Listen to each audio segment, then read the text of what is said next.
பச்சை பசேல்னு வயல்கள் நிறைஞ்ச ஒரு அழகான கிராமம். இந்த கிராமம் இயற்கையின் அழகையும் அமைதியும் கொண்டது. பசுமையான வயல்கள், பசுமையான மரங்கள் எல்லாமே இங்கே காணலாம்.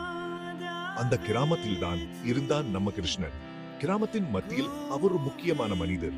கிராமத்துக்கே அவன் ஒரு பெருமை. அவன் ரொம்ப நல்லவன், எப்பவும் மத்தவங்களுக்கு உதவி பண்ணிட்டே இருப்பான். அவன் உதவியா பலர் வாழ்க்கையில மாற்றம் கண்டார்கள். அவன் உதவியை யாரும் மறக்க மாட்டார்கள். அவன் முகத்துல எப்பவும் ஒரு அழகான சிரிப்பு இருக்கும். அந்த சிரிப்பு கிராமத்துக்கு ஒரு மகிழ்ச்சியை கொடுக்கும். யாருக்கு உதவி தேவைனாலும் உடனே ஓடி வருவான். அவன் உதவிக்கு எப்பவும் தயார். எல்லாரையும் அன்புலையும் மரியாதையுடனும் தான் நம்ம கிருஷ்ணன் நடத்துவான். அவன் அன்பும் மரியாதையும் கிராமத்துக்கு ஒரு உதாரணம். கஷ்டமான நேரத்துல கிராமத்து மக்களுக்கு அவன் ஒரு நம்பிக்கை வெளிச்சமா இருந்தான். அவன் உதவியால் பலர் தங்கள் பிரச்சனைகளை சமாளிச்சார்கள். வயல்ல விவசாயிக்கு உதவி செய்யறது, அவளோட குழந்தையை சமாதானப்படுத்துதுன்னு எதையும் அவன் தயங்காம செய்வான். அவன் உதவியால் கிராமம் முழுவதும் அவனை நேசிக்கின்றனர். ஒரு நாள் மதியம் கிருஷ்ணன் கடைக்கு போயிட்டு வீட்டுக்கு வந்துகிட்டு இருந்தான். அவன் கையில நிறைய காய்கறிகள். அவன் மனசு ரொம்ப சந்தோஷமா இருந்துச்சு. அப்போ திடீர்னு ஒரு மாடு கத்துற சத்தம் கேட்டுச்சு. அந்த சத்தம் ரொம்ப வேகமா இருந்துச்சு. அவன் சுத்தி முத்தி பார்த்தான். எங்கிருந்து அந்த சத்தம் வருதுன்னு தெரிஞ்சுக்க. அப்போதான் ஒரு முள் புதர்ல மாடு மாட்டிக்கிட்டு தெரிஞ்சுது. மாடு ரொம்ப கஷ்டப்பட்டு இருந்துச்சு. அந்த மாடு வெளியே வர ரொம்ப முயற்சி பண்ணிட்டு இருந்துச்சு. ஆனா முடியல. மாடு ரொம்ப பயந்துட்டு இருந்துச்சு. உடனே கிருஷ்ணா அந்த மாட்டை நோக்கி ஓடினான்.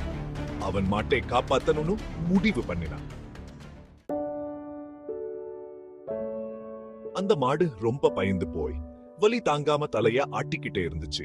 கிருஷ்ணனுக்கு புரிஞ்சுது சீக்கிரம் ஏதாவது பண்ணணும்னு. அவன் பொறுமையா அந்த மாட்டை சமாதானப்படுத்தி பேச ஆரம்பிச்சா. கொஞ்சம் கொஞ்சமா முள்ள எடுக்க ஆரம்பிச்சா. அவன் ரொம்ப கவனமா அந்த மாட்டோட காலர்ல மாட்டிக்கிட்டு இருந்த முள்ள எடுத்தா. கடைசியா அந்த மாடு முள் புதுல இருந்து வெளியே வந்துடுச்சு. அந்த மாடு சந்தோஷமா கத்திட்டு கிருஷ்ணன் கைய நக்கிச்சு.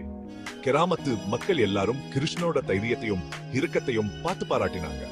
கிருஷ்ணனும் சந்தோஷமா சிரிச்சான். அவனுக்கு தெரியும் மத்தவங்களுக்கு உதவி பண்றது எவ்வளவு முக்கியம்னு. அன்னைக்கு கிராமத்து மக்கள் எல்லாரும் ஒரு முக்கியமான பாடத்தை கத்துக்கிட்டாங்க. பொறுமையா இருந்தா எந்த பிரச்சனையும் தீர்க்க முடியும்னு அவங்களுக்கு புரிஞ்சுது.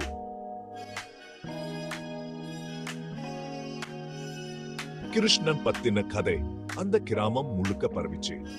அவன் கதையில் எல்லாருக்கும் ஒரு புதிய நம்பிக்கையை கொடுத்தது. அவன் எல்லாருக்கும் ஒரு முன்மாதிரியா ஆயிட்டான்.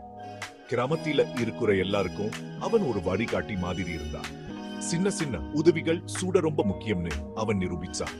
அவன் உதவிகள் கிராமத்தில ஒவ்வொருத்தருக்கும் ஒரு பெரிய மாற்றத்தை ஏற்படுச்சேன். கிருஷ்ணனுக்கு அன்பு, பொறுமை இதெல்லாம் வெறும் வார்த்தை இல்ல, அதுதான் அவன் வாழ்க்கை முறை. அவன் அன்பு, பொறுமை எல்லாருக்கும் ஒரு பாடமா இருந்தது. அந்த வாழ்க்கை முறை மூலமா அவன் ஜெயிச்சா. அவன் எல்லாருடைய மனசையும் வென்றா. கிராமத்தில அவன் ஒரு நம்பிக்கையின் சின்னமா இருந்தா. உண்மையான வெற்றியாளன் யாருன்னா அது நம்ம கிருஷ்ணன் தான்.